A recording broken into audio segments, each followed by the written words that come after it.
Hi, Dr. J.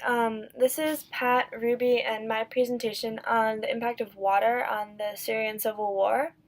And firstly, you can see on the title slide, we have a picture showing the amount of irrigated agriculture in Syria in 2012 and then comparing that to 2015. And I think it's pretty striking the difference between those 2 years. You can see really, really clearly that there was so much more irrigated agriculture in 2012 than 2015. And given that information, we can induce that there was a lot more water in 2012. And that just sort of leads into our entire presentation on water and lack of water and the conflict. So the way that water entered the conflict in Syria was that the Syrian military weaponized water to use it as leverage against the rebels. And this is really crucial because water is super important in areas such as Syria, Iraq, Turkey, and other parts of the Middle East because there's so much desert in those areas that it's a really dry part of the world. So if people don't have access to water, then they're really, really struggling. The parties involved in the conflict are the Syrian government, ISIS, rebel fighters, farmers, and just the general population of Syria. And all of these people need water to be distributed to them, and there's not enough water for all of them, which is another problem. The bodies of water that are involved are the Tabqa Dam, the Ain al-Fajah water facility of Wadi Baranda, and the Yarmouk Jordan River Basin. So, all of these bodies of water are, being fought over, and it's, between multiple parties in Syria and then other parties outside of Syria, so it's a really big conflict and it's a really, really big problem. And then, so the main reasons for the conflict were that drought led to a huge mass migration where a lot of the common people and people living in rural towns moved into the cities. And then that caused problems with overpopulation and stuff in the cities. And then ISIS rose to power in 2014, which was also problematic because it just added another fighting party into the area. And the drought was caused by climate change and resource mismanagement. Fighting and forced displacement turned it into a full-scale crisis. From 1900 to 2005, there were 6 significant droughts, and precipitation in winter, which is the major rain season, dropped to about 1/3 of the normal, which is really bad. And then from 2006 to 2011, there was a really long drought that had large impacts on literally everything. The impact of water on the Syrian civil war has many socioeconomic issues related to it.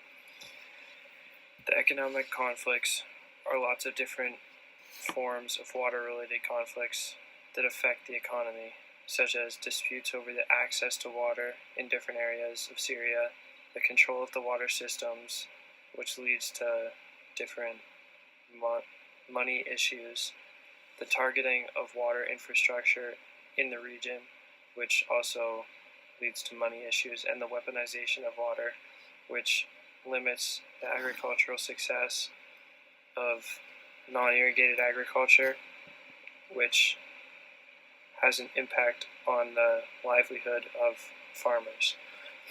Some of the social conflicts are severe drought, which has been affecting the region for, I think, 2006 to 2011, and the multi-year drought led to crop failures over multiple years in a row, which led to the migration of rural communities into the city areas, which led to overpopulation, unemployment, and multiplied the unrest in the area. The control of water supplies has been a conflict between the government and ISIS and other extremist groups in the region. So it started with the government limiting water to the people to try to calm them down and gain control over them. But eventually ISIS took over and began also limiting water to the civilians to cause fear and for different reasons. There's a dam in Turkey. There are many dams in Turkey, and hydropower construction has cut water flow to Iraq by 80% and Syria by 40% since the late 20th century. And this has led Syria and Iraq to accuse Turkey of hoarding water, which just amplifies the unrest in the population. And water demand is mainly used for non-irrigated agriculture that I talked about earlier, and drinking water for the population that has been limited by the government and ISIS and other extremist groups.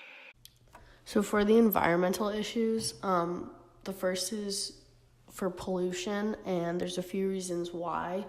The first is the water security is deteriorating, and this can be linked to an increase in pollution and disease in the water, such as like pathogens coming through.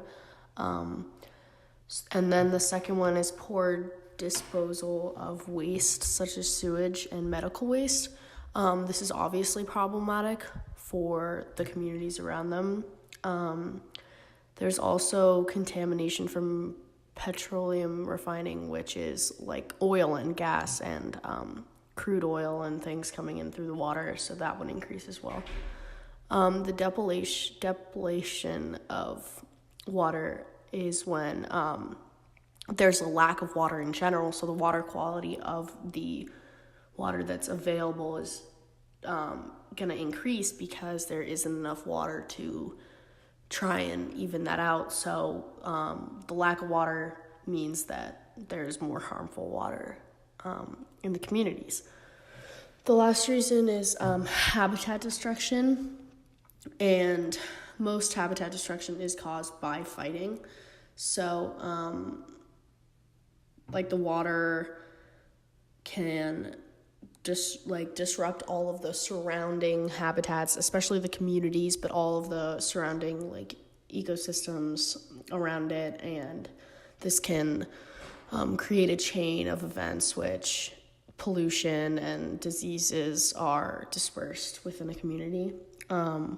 Pollution and drought are also harmful, so with the lack of water, drought can be a higher risk for a community. Pollution for habitat destruction is also like relevant. The pollution doesn't just apply to the community, but it also applies to the habitats, because if it gets into the habitats, it can ruin this entire the health of the habitat. So in conclusion, now ongoing water shortage is obviously still an issue, and drought is still going on. The available water that hasn't depleted yet is very polluted and dangerous for consumption. There's also still conflicts with like other countries such as Turkey over the water and dams on the surrounding rivers, such as the Euphrates River.